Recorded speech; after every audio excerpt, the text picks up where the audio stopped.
Hey guys, in today's video, I'm going to be talking about your unpopular F1 opinions. I'll go through the comments in one of my recent community posts where I asked you for your unpopular F1 opinions, and I'm going to add some of my own in towards the end. Without further ado, let's get into this video. The first comment from EduDux says, Gilles Villeneuve is overrated. He was very fast and fearless, but not a great driver. Now, this is a controversial one. Obviously, people of a certain era of Formula 1 fans will say, Gilles Villeneuve is the greatest driver never to win a championship. They will say, Gilles was gone too soon and that he was unfortunate to pass away when he did, which is obviously true. He was obviously very talented, and I think this guy appreciates that. He was very talented, and I think he could have won a world championship had he not died. Obviously, he nearly won the 1979 championship, but agreed to be kind of not number 2 driver to Scheckter, but agreed not to overly challenge him. He agreed, obviously, not to overly challenge Scheckter. It depends what you mean by overrated, because if you asked someone of a new, if you asked like a Drive to Survive fan, they go, "Who's Gilles Villeneuve?" But because obviously, as I said, if you talk about the anoraks, people like me, we do appreciate Gilles Villeneuve a lot. I can see where this one is coming from. I can see why you'd say he's overrated. It's got to the point where everyone thought he was underrated, now everyone thinks he's overrated. Because everyone underrated him before, now everyone overrates him because people say he was so good and he was so this and he was so that. He was very fearless. He had some of the best car control in F1 history. We saw that at the Zandvoort circuit in 1981 when he got that puncture and was driving on 3 wheels. Yeah, we saw that there. I mean, he showed lots of other good performances, like, for example, in Harama that year as well. He held off, 5 cars or 4 cars to take the win, and he was like 5 cars within a second because he was just holding them up. You see, I don't want to say he's overrated, because I don't think Gilles Villeneuve is overrated, because I don't think people appreciate him as much as they should. But I'm not going to say he's underrated either, because I think a lot of people... It's a mixed bag, because some people underrate him and some people overrate him. I'm going to say I disagree with this unpopular opinion. I think it's unpopular for a reason. I agree with the sort of gist of it, because there are some drivers that people go, they're really overrated because like, for example, people say the same with Senna. They say Senna's overrated because people just look at the Senna movie and stuff like that. But I don't agree with it. I think that Gilles was not underrated, but I think he's fairly rated amongst most fans. Next one, from Deep in the Woods, 8078.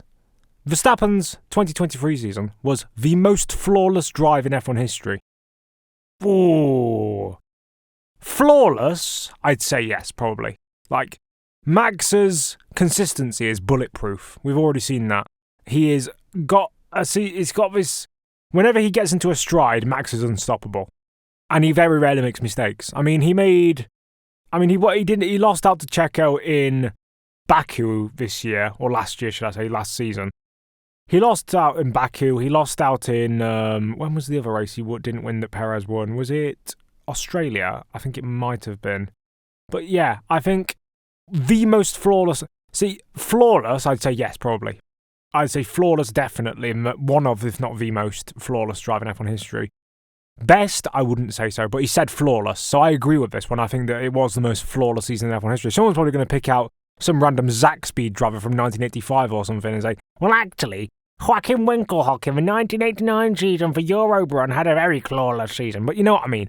I think of the high-profile seasons we've seen in F1 history, I think it's one of the most flawless. Along with Alonso in 2012, but Alonso in 2012 did also make some mistakes. He said flawless, not best. If he said best, I'd probably disagree, but he said flawless. Next one, we've got a couple here from Rimy45. So he's got number 1. Prost is beyond underrated by people, and his career is especially minimised by Senna and his death, which made him more popular. I'm a Senna fan, but facts are facts. I agree. Mostly I agree with that.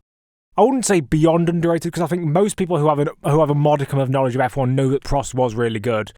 But I do think that, especially with newer fans will just go Senna, Senna, Senna, because they've seen the Senna documentary, and because he was more likeable, Senna was.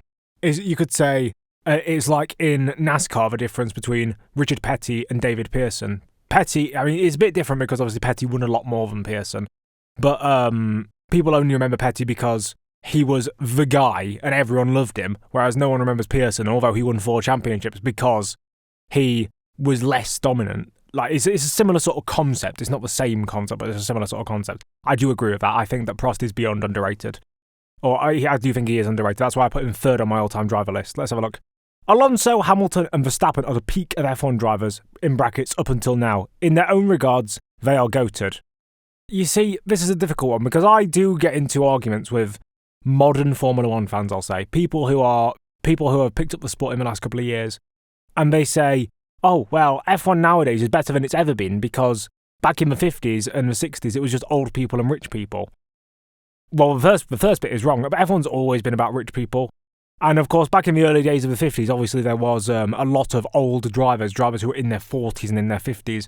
But that was a carryover from World War II. That was a carryover because racing stopped. Practically all sorts of European motor racing stopped for basically about 10 years. Because obviously 1939 came along and, yeah, we're not going to race in the war.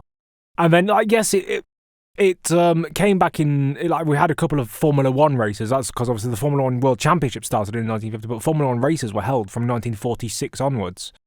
I think, obviously, because, but there was, like, for example, the Monaco Grand Prix. I don't think Monaco Grand Prix returned until 1949. That's why there was a lot of old drivers, because it's like, for example, let's say a driver's career just stopped. Like, let's say Verstappen's career stops now because we have a World War III, and then it returns in 10 years. Although he'll be, 35, 36, he'll basically, if you take off those 10 years of war, he's like 26. So, like, for example, you could say for Luigi Fagioli, who was the oldest Grand Prix winner of all time, he was, 51, 53 when he won his race? He would have been 41 or 43, which, although it's rare now, you would say it's plausible for, like, an Alonso or Hamilton to win a race. And that's part of the main argument people say, for example, why modern F1 drivers are the peak, because they've had all the training and all of the everything. They are the peak of human fitness and stuff. And I think that's going to be obvious. I don't think they are the...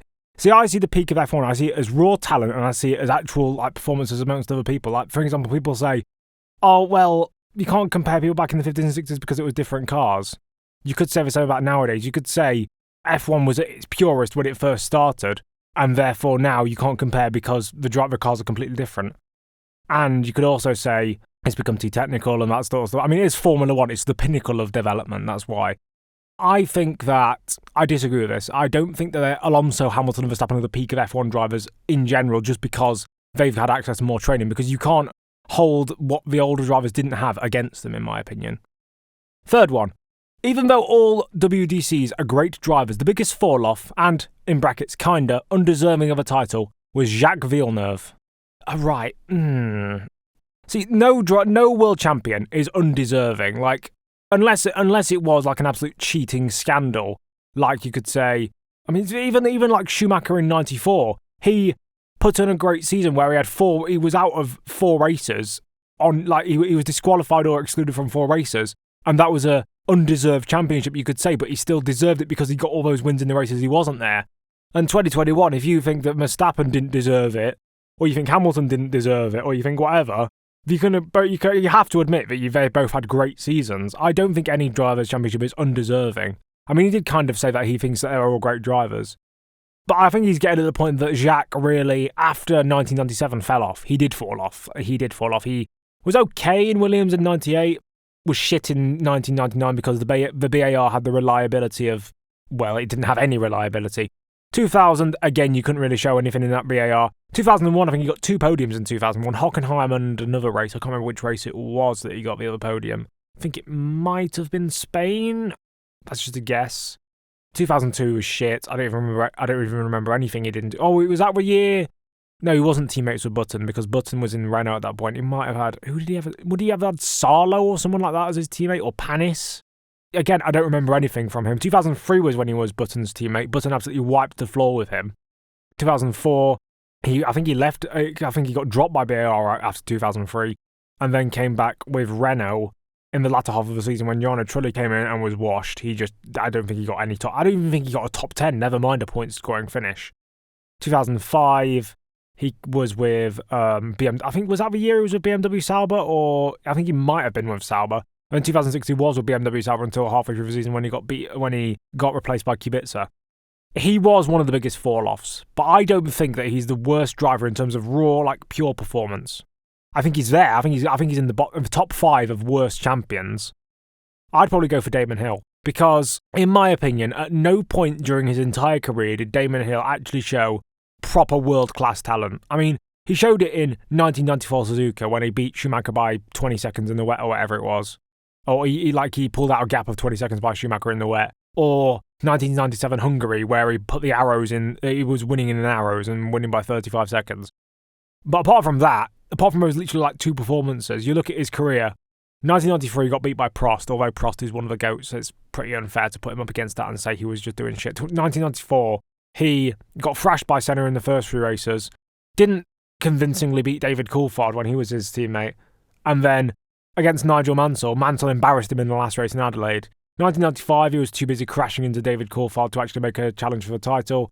1996, he won in a dominant car when his teammate was a rookie and still only beat that rookie by 9 points, and that rookie was Villeneuve, who we've seen later on was a bit dog shit in his own right. 1997, he beat Pedro Diniz, well done, woohoo. 1998, he won 1 race, but it was only because his teammate was 3.5 seconds of that faster, yet the team principal, Eddie Jordan, decided it would be a good idea to make sure they didn't crash into each other. That was just Damon saying, oh, well, I want this win, and if you're not going to give it to me, I'll crash him out. Well, I don't think he would have crashed him out, because obviously Eddie would have been livid. But I think that was just a ploy by Damon because he realised he wasn't going to beat Schumacher on equal terms. 1999 against Frentzen, I mean, to be fair, he was treated badly by Eddie Jordan. In 1999, I don't really hold his bad performances against him. Obviously, Frentzen was not challenging for the title, but he was getting race wins, whereas I don't think Hill even got in the top 5. He might have got like 1 top 5. I do think Damon Hill's the worst in terms of pure performance, because obviously I think the worst champion overall in terms of F1 career is Phil Hill, but Phil Hill had proved himself as a racing driver. He won against people like Taffy Von Trips. He was very competent. He'd shown skill outside of not just outside of his championship winning year, but outside of F1. Yeah, I think he was a sports car winner. Damon Hill doesn't have that. He's literally only an F1 driver. And he's not had any success elsewhere, from what I know. I don't think he's had any. He might have done a couple of races in like British touring cars or whatever, like afterwards. I know, or that was Mansell, wasn't it? But yeah, I understand where he's coming from, where this commenter's coming from with Jacques Villeneuve being I understand it. I think it's fair comment, him saying he's undeserving, but I disagree. I think it should be Damon Hill. Kubica should have won the 2008 title. Can I reword that and say BMW Sauber should have won the 2008 title? If BMW Sauber had given the Kubica the development that they should have given him, Kubica would have won it. He would have. He was leading the championship after Canada and showed bulletproof reliability and bulletproof consistency. It's just that the team got outdeveloped. I think he would have won it in a battle with Hamilton and Massa. I do think he would have done that. I think that he was a very underrated driver. I mean, obviously now people realise he was underrated because they realise how good he was before his accident. I do think, yeah, I agree with that one. Kubica should have won the 2008 title. Let's see what he's saying. 2023 season was very fun, entertaining and close. If you didn't look at Verstappen, brackets, qualifying beyond unpredictable, same goes for podiums. F1 is a sport of a team, a driver, engineering and so on. With 10 teams, RIP Andretti, funny, 20 drivers and 10 point scoring positions. People just want the top step and not a huge competition between teams or drivers in the teams. 2023, like, the thing is, that's the thing. You see, like, people complain, oh, 2022 was boring, oh, 2023 was boring. It's because all the Drive to Survive fans looked at 2021 and they assumed that was the default for all seasons, that it was always going to be a down-to-the-wire crazy title battle, and it's not.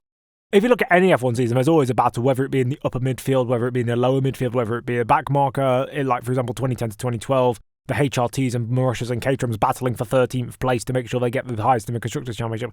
I don't think we've had a truly awful season in F1 in a long while.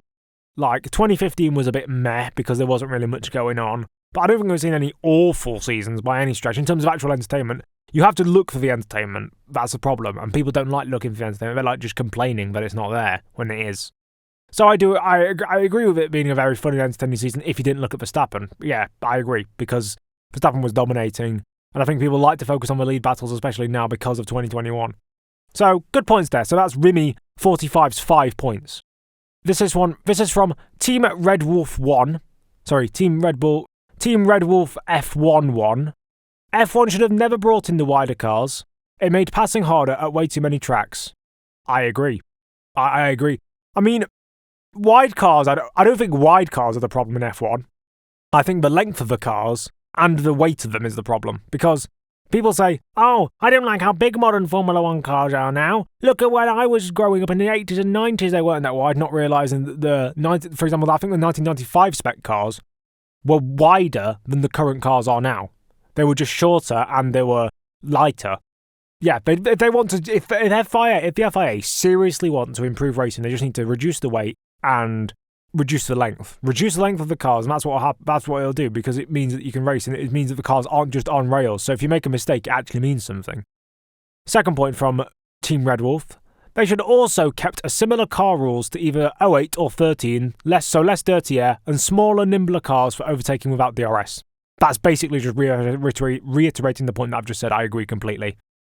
DRS shouldn't be what we rely on. I do think that we should get rid of DRS anyway and replace it with an IndyCar-style push-to-pass system. But I do know that F1 obviously don't want to just nick things from other series because they want to seem like they're the elite and they're the best thing. But I think a push-to-pass system or bringing back curves would definitely work, in my opinion. Final one, the tyres should be less durable, like the 2016 compounds, so multiple stops per race are a thing more often. I agree. Like, as much as often, because obviously the less stops you have, the more on-track overtakes you're going to have, in theory, if the cars are that good at overtaking, but you're also going to get some anomalous results. I think the only risk with making less durable tyres is sudden delaminations, like we saw at the 2013 British Grand Prix. But obviously in 2016 we didn't see any blow-ups. I think that could definitely work if it's done right. Next comment is from Schmaffier. I hope I've got that right. Audi is overhyped. I mean, I don't particularly know what they're talking about. Are they talking about the company as a car? I assume they're talking about the F1 team and how it's coming in 2026. I can't really make a comment on that. We're literally 2 years away from it even becoming a thing. I think people just want to see a new identity. I think people just want to, because they're sick and tired of seeing Mercedes, Red Bull, Ferrari, maybe McLaren, maybe Aston Martin being at the top. They want to see something new and entertaining and exciting. But I can't really make a comment on that. I genuinely can't make a comment on that, because how is it overhyped when people are just saying, oh, this team is coming into F1? I think that's a bit of a silly one. Next one, how many comments have we got in total? We've only got a couple more. Senna wasn't that good and would have no place in F1 now. Oh.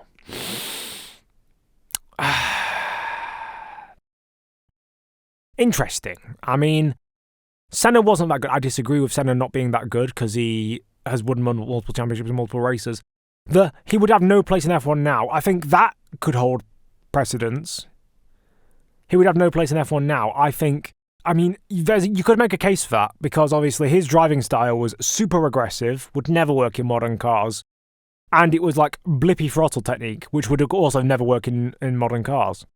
So actually, obviously I don't agree with the Senna wasn't that good part, but I do agree with and would have no place in F1 now. So Senna wouldn't have a place in F1 nowadays, I don't think. And I think that's the last comment. That's the last comment on that post. So to conclude, I mean, this has kind of been a even less unscripted video than the last one I did, which was the top 10 drivers in F1 history. So, in response to Edudux's comment saying Gilles Villeneuve is overrated, I don't agree, but I don't disagree. I think that he's fairly rated amongst most people. Verstappen's 2023 season was the most flawless driver in F1 history. Yes, I think it's up there. Flawless, yes. Not best, I don't think, but flawless, yes. Remy45 saying Prost is beyond underrated. Yes, I agree with him being underrated.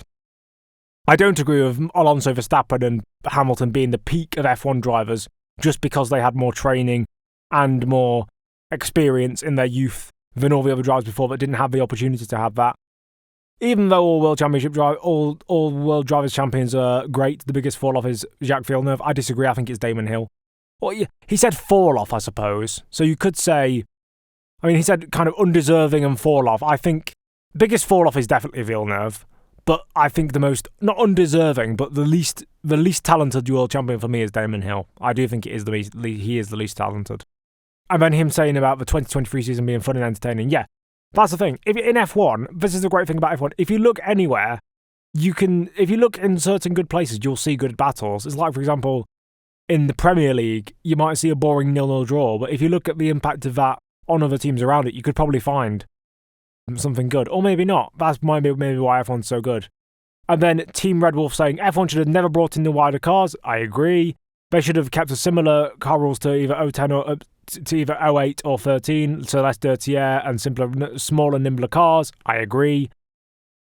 Tyres should be less durable. I agree to an extent, as long as we don't have sudden tyre delaminations, because that wouldn't be fair on anyone. Audi is overhyped. Can't make a comment on that because from Schmafer, because I just can't make a comment on it because it's just so far away. It's like saying Andretti Cadillac is overhyped if they'd have said that Andretti was allowed in, or it'd be like in 2000 and I'm trying to think of another example where a team's come in. It'd be like in 2014 when Haas first came in as an opportunity, saying, "Oh, Haas are overhyped." It's hard to explain. And Senna not having any place in F1 now, I'd completely agree.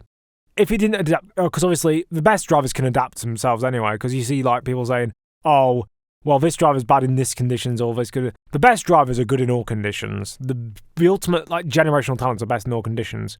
I think Senna could have adapted, but his traditional style was very much on and off the throttle, which wouldn't work nowadays. I mean, it's a lot. I have a similar style. I actually, when I do sim racing, have a very similar driving style to Senna. I'm very aggressive with the throttle, very aggressive with the brakes, very aggressive with steering. And I do so much better in classic cars, like your 80s and 90s F1 cars, because they do allow for that throwing around and chucking around kind of thing. But nowadays you can't do that because you have to be smoother. And I'm not saying that that's how it should be. I'm not going to say it because I think that every driving style should be accommodated for in a rules package. But I'm not complaining. I think that modern F1 is so technical that the fastest way to go is smooth. And that means that the drivers have to adapt. So I do sort of agree. So tell me what you guys think of this video. I mean, it's been a bit hasty. It's been a bit clapped together. But hopefully you all understand it. Hopefully you all enjoyed it. And me going through some people's F1 opinions. Tell me what you guys think in the comments down below. Do you hate it? Do you love it? And should I do more of these discussion topics? Thank you to all my supporters, all my subscribers. And thank you to my Patreon subscriber, my only Patreon subscriber, Andy Lamberts, who gets videos a day earlier than everyone else on Patreon. And you can subscribe for as little as £1 a month. Oh, it's $1 a month, sorry. You can subscribe for as little as $1 per month for my Patreon if you'd like to do so, and you can go up to like $5 a month if you want to have some extra perks like personalized video requests and stuff. So if you want to see a video on a certain team or driver that you think that no one else knows about, then I will do a video on them for you and it will go out on this YouTube channel and you'll get it. And it's all that sort of stuff. So if you want to pay real money, then you can, but if you don't want to, then you don't have to. I've been Nedzo, and I think I'll see you all later. Bye!